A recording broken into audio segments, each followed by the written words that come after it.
Bonjour, chers frères et sœurs en Christ, que la grâce, la paix et la miséricorde de notre Seigneur Jésus-Christ vous soit abondamment multipliée. Shalom et bienvenue dans cette nouvelle vidéo de 7 minutes de pain quotidien du 3 décembre 2025. Nous poursuivons notre lecture dans le livre de Actes des Apôtres, chapitre 9. Et nous allons lire aujourd'hui le verset 26. Nous avons vu dans la vidéo précédente que Saul,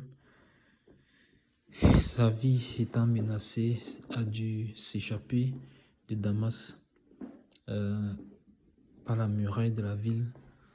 Les frères l'ayant mis dans un panier et l'ayant fait descendre dans une corbeille, et l'ayant fait descendre par la muraille pour qu'il puisse s'enfuir, car sa vie était menacée. Pourquoi sa vie était menacée? Tout simplement parce qu'il annonçait l'évangile, la bonne nouvelle du Seigneur, pour que les hommes soient sauvés, pour que les hommes parviennent à la connaissance de la vérité. Mais les Juifs qui, avec un cœur méchant, ne voulaient pas que l'évangile du Seigneur soit répandu et que les hommes découvrent la vérité et viennent au Seigneur Jésus, ont cherché à faire mourir Saul. Et parce que lui aussi, il était perspicace, il était zélé de la même manière qu'il était zélé dans le judaïsme. C'est le même zèle qu'il avait également lorsqu'il a rencontré le Seigneur. Et on gardait donc la porte de la ville de Damas jour et nuit, dans le but, si on le voyait traverser la porte, donc de se saisir de lui pour le faire mourir. Mais le Seigneur n'a pas permis que cela arrive, puisque il avait un plan pour lui. Il avait déjà prophétisé que Saul devait être un instrument entre ses mains qu'il va utiliser non seulement devant les rois, devant les nations, mais également devant les fils d'Israël. Saul donc s'est échappé à travers cette corbeille pendant la nuit. Et regardons donc comment est-ce qu'il a exposé sa vie. Nous nous rappelons que nous sommes dans une époque où il n'y a presque rien. C'est-à-dire qu'il n'y a pas de moyen de déplacement facile. C'est très difficile et en plus c'est dans la nuit. Donc il va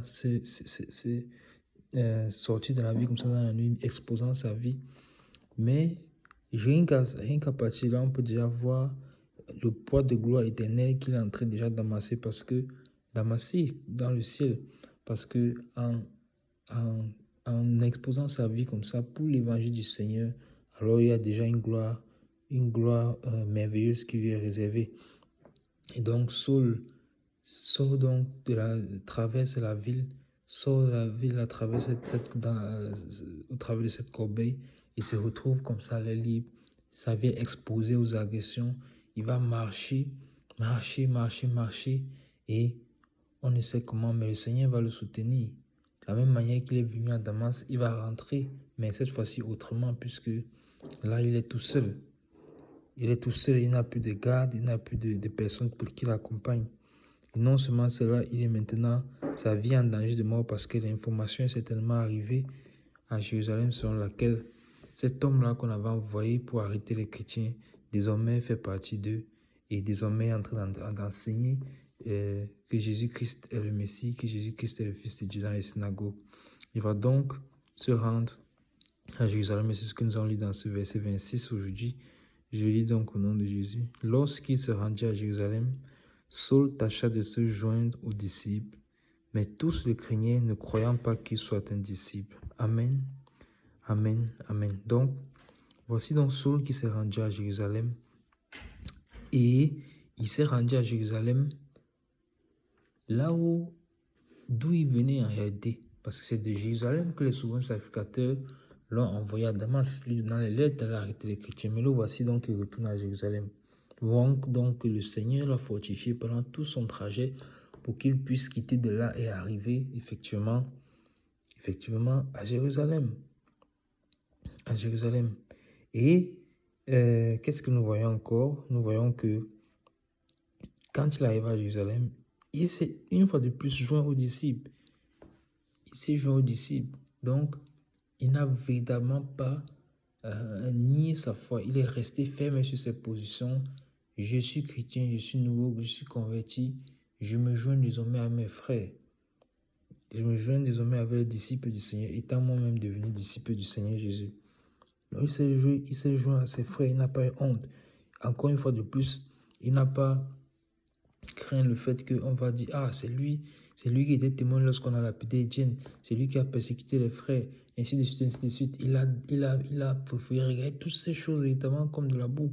Nous pouvons le voir déjà dès le début de son ministère, comment il est dévoué pour le Seigneur, comment il ne fait aucun cas de sa personne. Il préfère subir les humiliations, il préfère subir les regards indiscrets et les regards même apeurés. Et d'ailleurs, c'est ce que le verset nous dit. Le verset dit bien que tous le craignaient, ne croyons pas qu'il soit un disciple. Vous voyez? Tous, pas une partie, tous les frères de Jérusalem le craignaient. Pourquoi? Parce que on savait bien que mais cet homme qui poursuivait, qui persécutait l'Église. Comment est-ce qu'il dit maintenant qu'il est chrétien? Et là, ils avaient peur parce qu'ils se disaient certainement que ça peut être un piège qu'il est en train de nous tendre dans le but de voir ceux qui sont, de nous infiltrer, voir ceux qui disent, qui servent le Seigneur et finalement se saisir de nous. Vous voyez? Donc, tous avaient peur, tous se craignaient. Parce que personne ne croyait qu'il était un disciple. Ce sont les serviteurs du Seigneur, ce sont les disciples, mais ils sont dans la peur. Et ils sont dans la crainte de cet homme-là qui persécutait les chrétiens. Et on peut comprendre d'un autre côté. Vous voyez? Car devant la persécution, nous l'avons vu dans l'une des vidéos précédentes, je crois la vidéo précédente, que devant la persécution, et même c'était la vidéo précédente, puisque c'est ce que nous avons vu, Saul lui-même a dû fuir. Devant la persécution, il faut fuir. Donc les frères sont un peu dubitatifs. Est-il vraiment converti? Est-il vraiment né de nouveau? Vous voyez, c'est un peu difficile. Mais il est véritablement de nouveau et il n'a pas peur et ils vont finir par le découvrir.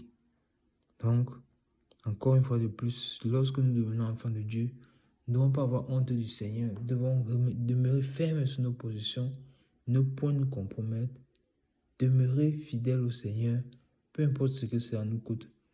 Si le Seigneur nous a sortis du monde, s'il nous a sortis des ténèbres, c'est justement pour que nous n'ayons pas honte de dire que nous avons abandonné ces ténèbres-là. Et si possible, donc, lorsque nous avons l'occasion d'amener ceux qui sont encore dans les ténèbres-là à comprendre qu'ils sont dans les ténèbres et à venir aussi à la lumière du Seigneur.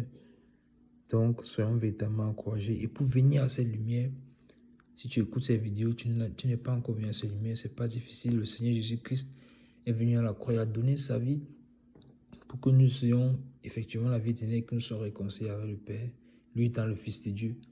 Donc, il suffit que tu abandonnes dans cette vie, passer cette vie de ténèbres, cette vie de péché, cette vie de souffrance, parce que vivre dans le péché, c'est une souffrance. Et tu abandonnes cette vie, tu te répands, tu viens au Seigneur, tu l'acceptes comme Seigneur et Sauveur. Tu crois effectivement qu'il est le Fils de Dieu venu sur la terre pour que nous soyons sauvés. Tu fais baptiser en son nom et ainsi tu reçois le pardon de tes péchés. Et la promesse du Saint-Esprit est également disponible pour toi, tout comme elle a été pour Saul. Donc, voilà ce que nous pouvions dire pour aujourd'hui. Nous arrêtons là pour aujourd'hui. C'était tout pour les 7 minutes de pain quotidien de ce jour. Que la grâce, la paix et la miséricorde de notre Seigneur Jésus-Christ soient abondamment multipliées. Shalom.